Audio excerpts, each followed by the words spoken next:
It was a warm Thursday morning in early autumn when 18-year-old Jace knelt under the chassis of a gleaming silver BMW, sweat dripping down his brow as he worked quickly with oil-stained fingers. The car belonged to someone important, or at least, someone who thought she was. The license plate read, MS Bossy, and Jace chuckled under his breath every time he read it. He didn't know her name, but he knew her type: rich, demanding, and convinced the world owed her something. The service center he worked at was tucked between a diner and a laundromat in a sleepy part of town. Most of their clients were blue-collar folks, kind and patient, sometimes offering tips or snacks in gratitude. But not her. The woman had stormed in 30 minutes earlier, fuming that her car made a strange clicking sound, and insisting someone competent look at it right away. "You'd better not scratch it," she barked, standing beside the bay with arms crossed over her pristine designer coat. "Do you even know what you're doing?" Jace wiped his hands on a rag and gave her a polite smile. "Yes, ma'am. I'm certified." She scoffed. "Certified? You're barely old enough to drive." He swallowed hard, pushing the sting of her words deep inside. He was used to this. People saw the grease, the young face, the old hoodie he always wore.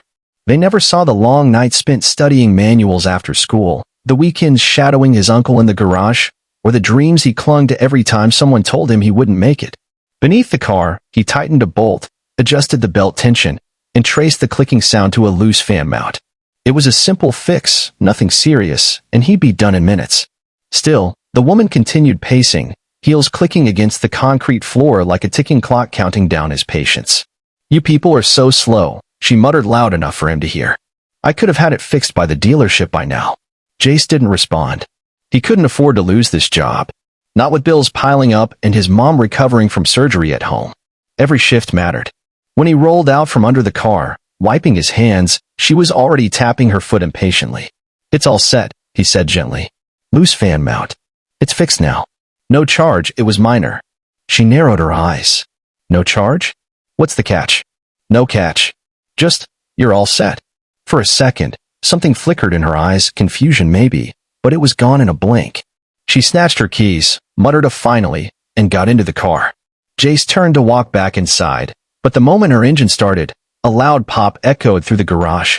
Smoke billowed from the hood. She slammed the door open, her face red with rage. "What did you do? You broke it even worse." Jace rushed over, panic twisting his stomach. He opened the hood, heart racing. "Step back," she screamed. "I'm calling the manager." "No, the owner." He was already there, a kind man named George who ran the shop like family. But the woman didn't wait for explanations. She dialed someone on her phone, yelling loud enough for everyone to hear. "I want him fired. This is unacceptable. I'll have this place shut down." Jace froze. All he could think about was his mother, the hospital bills, the rent. One customer, one powerful voice, could ruin everything. But just then, a voice rang out from behind her.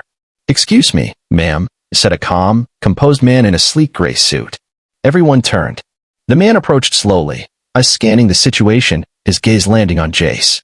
"I'm sorry, are you saying this young man ruined your car?" he asked politely. "Yes," she shouted. "He's incompetent." "And you are?" The man smiled. "I'm Nathaniel Clark. I own Clark Automotive Group, the parent company of this entire service network." The woman's face turned pale. He turned to Jace. "Son, what happened?" Jace explained everything, from the noise, the quick fix, and what he suspected had just happened, an unrelated electrical issue that finally gave out. Nathaniel nodded thoughtfully. "I see. So you didn't cause this, but you tried to help? And you did it kindly?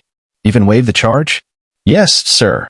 Nathaniel looked back at the woman, who now looked like she wished the ground would open up. "I've been reviewing all our branches," he said. "I go undercover sometimes to see how our staff treat customers, and how our customers treat our staff." You were spying?" she gasped. "Observing," he replied. "And I think it's time we make a change." He pulled out a business card and handed it to Jace. "You've shown patience, skill, and humility. I'd like to offer you a full scholarship to our advanced training program. And after that, a position at our headquarters, starting salary 3 times what you earn now." The room was silent. Jace blinked, unsure he'd heard right. "But why me?" "Because talent and character matter more than suits and cars. And because sometimes, the people who are looked down on are the ones who lift others up." Jace's hands shook as he took the card. His eyes welled with tears. Behind him, George clapped him on the shoulder proudly. The woman tried to stammer out an apology, but Nathaniel turned to her gently. Perhaps next time, speak with kindness. You never know who someone is or what they're going through. She nodded mutely, sliding into her car, now thoroughly humbled. As she drove off, Jay stood in the same oil-streaked hoodie, but he didn't feel small anymore. He felt seen. Later that night, he told his mother everything. She cried happy tears, squeezing his hand tight.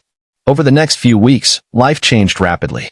Jace moved to a new city, studied under top engineers, and even appeared in a promotional video for Clark Automotive, his story shared online with millions. He never let the fame get to his head. At heart, he was still the boy who fixed cars, who held doors open, who smiled at strangers. And years later, when he was running a branch of his own, he kept a framed note on his desk, one Nathaniel had written him the day he started. True strength lies in how you treat those who can do nothing for you. Never stop being kind. Jace never did.